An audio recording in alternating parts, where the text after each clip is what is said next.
আমরা এখন শিখব সার্চ ইঞ্জিন ইন্ডেক্সিং।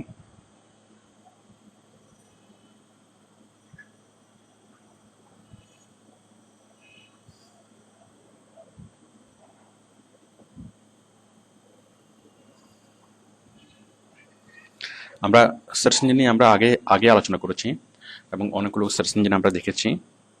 তো আমাদের এসইওর মেন যে কাজটা, যে সার্চ ইঞ্জিনে মানে নিচ থেকে উপরে তোলা, আমরা এসইওর উদ্দেশ্য মেইনলি দুইটি। একটা হচ্ছে সার্চ ইঞ্জিনের লিস্টে নিচ থেকে উপরে তোলা, আর একটা হচ্ছে অন্যান্য ওয়েবসাইট থেকে ভিজিটরকে ডাইভার্ট করে বাইরের সাইটে নিয়ে আসা। তো এখন সার্চ ইঞ্জিনে আমরা নিচ থেকে উপরে তুলব, আমি বিষয়টি দেখাচ্ছি।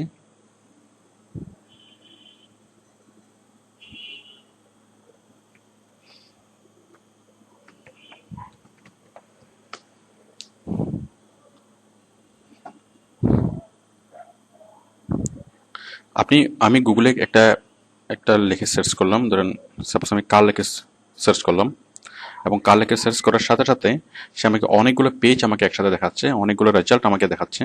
এখন এই যে রেজাল্ট আমাকে দেখাচ্ছে, এই যে www.car.org, এই যে এই রেজাল্টটা car.com, এই যে কার ম্যাগাজিন .cu.uk, এই রেজাল্টগুলো আমাকে কিভাবে দেখাচ্ছে?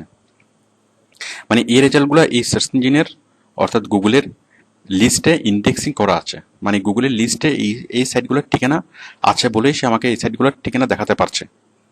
যদি গুগলে যদি লিস্টিং করা না থাকতো তাহলে সে আমাকে দেখাতে পারতো না। তো ইন্ডেক্সিং মানে হচ্ছে সার্চ ইঞ্জিনের লিস্টে অ্যাড হওয়া, মানে সহজ কথায় সার্চ ইঞ্জিনের স্কুলে ভর্তি হওয়া। সাপোজ আমরা যদি ইয়াহুতে যদি সার্চ করি,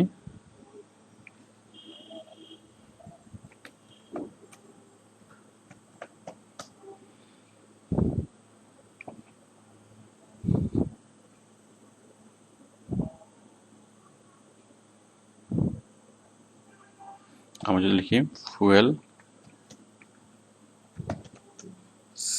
সেভিং কার, এটা লিখে যদি সার্চ করি, সে আমাকে অনেকগুলো ওয়েবসাইটের অ্যাড্রেস আমাকে দিবে।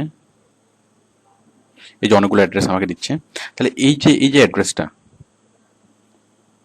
ফুয়েল ইকোনমি ডট গভ, এই যে এই যে লিস্টগুলো আমাকে দিচ্ছে। তাহলে এই লিস্টগুলো সে কীভাবে দিচ্ছে? কারণ মানে এই ওয়েবসাইটের নামগুলো ইয়াহু লিস্টে অ্যাড করা আছে, কারণ লিস্টে অ্যাড করা না থাকলে সে আমাকে সাইটগুলো দেখাতে পারতো না। তো এখন আমাদেরকে আমরা যদি ওয়েবসাইটকে মানে সার্চ ইঞ্জিনে মানে ভিজিবল করার, মানে আমাদের এসইও কাজ শুরু করার পূর্ব শর্ত হচ্ছে আমরা আমাদের ওয়েবসাইটকে সার্চ ইঞ্জিনে ইন্ডেক্সিং করাবো, মানে সার্চ ইঞ্জিনে ভর্তি করাবো।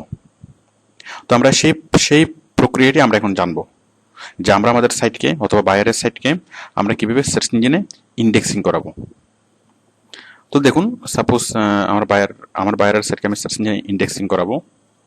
তাহলে আমি সেই জন্য যাব www.freewebsubmission.com। আমরা এই সাইটে যাব।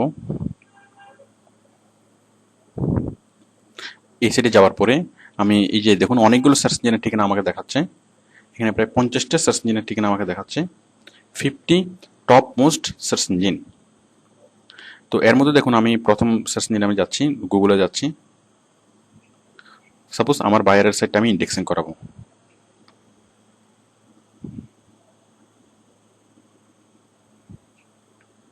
আমার বাইরে হচ্ছে টয়োটা কোম্পানি।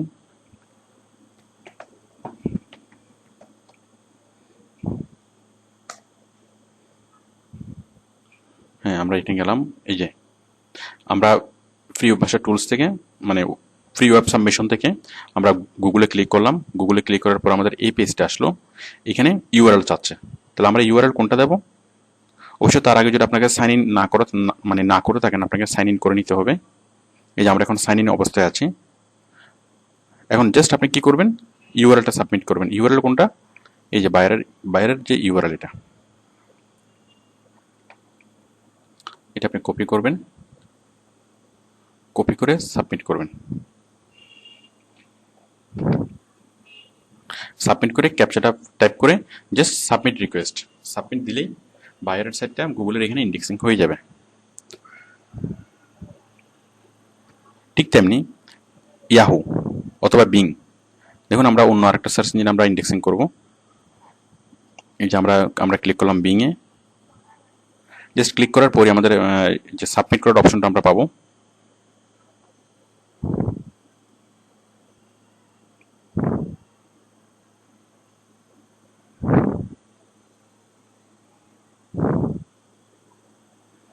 এই যে আমরা সাবমিট করার অপশনটা আমরা পেলাম।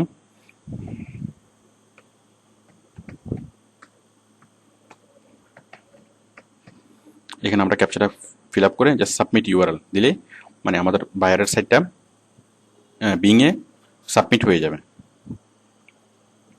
ঠিক একইভাবে আমরা আরও যতগুলো সার্চ ইঞ্জিন আছে, এই যে Google, Yahoo, open directory, ASR, তারপর অ্যানক্স, ইস, সব জায়গায় আপনি জাস্ট ক্লিক করলে একটা লিঙ্ক আসবে, একটা বক্স আসবে। সেই বক্সে আপনি জাস্ট ওয়েবসাইটের নামটা লিখে দিয়ে সাবমিট করলেই আপনার সাইটটা ওই জায়গায় মানে ওই সার্চ ইঞ্জিনে ইন্ডেক্সিং হয়ে যাবে।